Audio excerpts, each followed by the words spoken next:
നാമനിർദ്ദേശ പത്രികാ സമർപ്പണം തീർന്നിട്ടും ഉൾപാർട്ടി പോരും വിമത സ്ഥാനാർത്ഥികളും 3 മുന്നണികൾക്കും പ്രധാന തലവേദന. തിരുവനന്തപുരം കോർപ്പറേഷനിൽ മാത്രം 3 ലോക്കൽ കമ്മിറ്റി അംഗങ്ങൾ വിമതരായി രംഗത്തുണ്ട്. മുട്ടടയിലെ UDF സ്ഥാനാർത്ഥി വൈഷ്ണ സുരേഷിന്റെ പേര് വോട്ടർ പട്ടികയിൽ നിന്ന് വെട്ടാൻ മേയർ ആര്യ രാജേന്ദ്രന്റെ ഓഫീസ് ഇടപെട്ടതിന്റെ ദൃശ്യങ്ങൾ പുറത്തുവന്നു.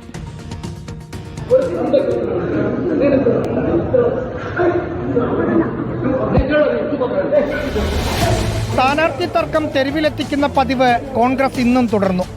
ആറ്റിങ്ങൽ നഗരസഭയിലെ 3-ാം വാർഡിനെ ചൊല്ലിയാണ് ഈ കയ്യാങ്കളി. തിരുവനന്തപുരം കോർപ്പറേഷനിൽ അടുത്ത കാലത്തൊന്നും ഉണ്ടാകാത്ത തരത്തിലുള്ള മത്സരം മുന്നണികൾ നേരിടുന്നുണ്ട്. ഭരണം നിലനിർത്താൻ LDFും പിടിച്ചെടുക്കാൻ BJPയും ശ്രമിക്കുമ്പോൾ അട്ടിമറിയിലൂടെ ഭരണത്തിലെത്തുകയാണ് UDFിന്റെ ലക്ഷ്യം. ലോക്കൽ കമ്മിറ്റി അംഗങ്ങളായിരിക്കെ 3 പേർ പാർട്ടി സ്ഥാനാർത്ഥികൾക്കെതിരെ മത്സരത്തിനിറങ്ങിയത് CPIMനെ ഞെട്ടിച്ചിട്ടുണ്ട്. ചെമ്പഴന്തിയിൽ ആനി അശോകനും ഉള്ളൂരിൽ K ശ്രീകണ്ഠനും വാഴോട്ടുകോണത്ത് KV മോഹനനും പത്രിക നൽകി. മുട്ടടയിലെ UDF സ്ഥാനാർത്ഥിയുടെ വോട്ട് വെട്ടാൻ മേയർ ആര്യ രാജേന്ദ്രന്റെ ഓഫീസ് ഇടപെട്ടത് ഇതിനിടെ വിവാദമായിട്ടുണ്ട്.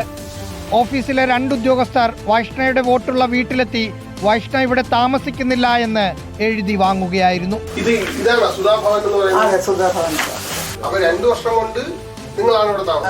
പത്തനംതിട്ടയിൽ പല സ്ഥലത്തും കോൺഗ്രസും മുസ്ലിം ലീഗും തമ്മിൽ തർക്കമുണ്ട്. കൊല്ലം കൊട്ടാരക്കരയിൽ CPIM കേരള കോൺഗ്രസ് B തർക്കം പരിഹരിക്കാനുള്ള ചർച്ചകൾ പുരോഗമിക്കുന്നു. റഹീസ് റഷീദ്, റിപ്പോർട്ടർ, തിരുവനന്തപുരം.